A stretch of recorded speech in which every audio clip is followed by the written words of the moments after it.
So this week we're talking about book to movie adaptations, and I wanted to talk about the different ways you can, like the way movie makers can approach a book when they're trying to adapt it into movie form. Um,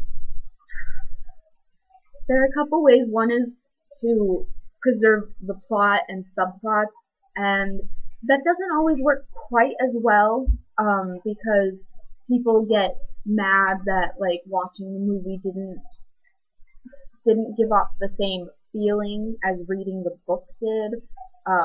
One example of this is Harry Potter and the Order of the Phoenix. Everyone calls it like Harry Potter's like emo book, which I personally don't think has any basis. I really loved that one.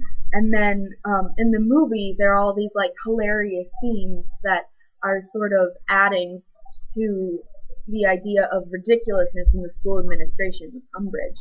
Um, and I like even though it cut out a lot of things, I think they pulled that off brilliantly. And um, the thing with that one is like you end up consolidating events, you end up consolidating characters so that instead of having to pay a lot of attention to a bunch of different characters, you have to pay a lot of attention to the same few characters. Um, and that can piss off a lot of people, especially if it's a series and then later on one of those characters you consolidated ends up being important.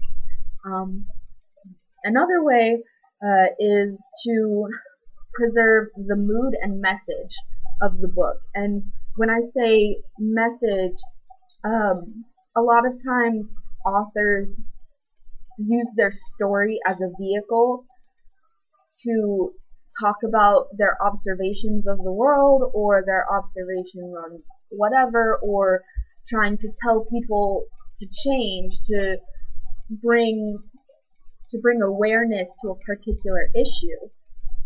And so, if looking at it from an author's perspective, if they're making your book into a movie, do you want them to preserve the mood and the message, or do you want them to preserve the actual storyline? And we saw this with John Green when he was writing the screenplay for Paper Towns, and he ended up changing a few events that, and like how Quentin fell in love with Lacey in his screenplay.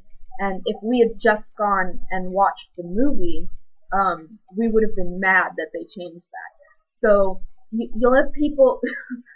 Movies are not as they're not very efficient at bringing books to the big screen because another thing is like you have to take all of the internal dialogue of your narrator and you have to turn it into actual dialogue, which can change character dynamics from the way they are in the book. So that can be upsetting. And then last thing I wanted to talk about was how readers get very, very upset if the actor or actress chosen doesn't look the way they imagine the character in their head, which is ridiculous because sometimes readers don't actually pay attention to the description of the characters. Like there are people who thought Rue was white, and the reason they thought Rue was white was because she was described as looking like Prim. Well, she wasn't described as looking like Prim physically. She was described as holding herself the way Prim does. And Prim has like blonde hair, blue eyes, but Rue is described as having like dark brown skin and I think curly hair. I'm not sure. Anyway, so like Rue definitely not white, and yet people were getting so pissed when they cast a black actress to play Rue. Um, it's ridiculous. However, how many people actually get mad when they cast like white characters to play a character who wasn't white?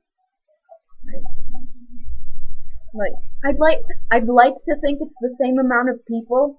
I'm not sure. Like I don't know. So, that's what I want you to think about. If you had a choice in your story of what movie adaptations had to give up, what would you pick?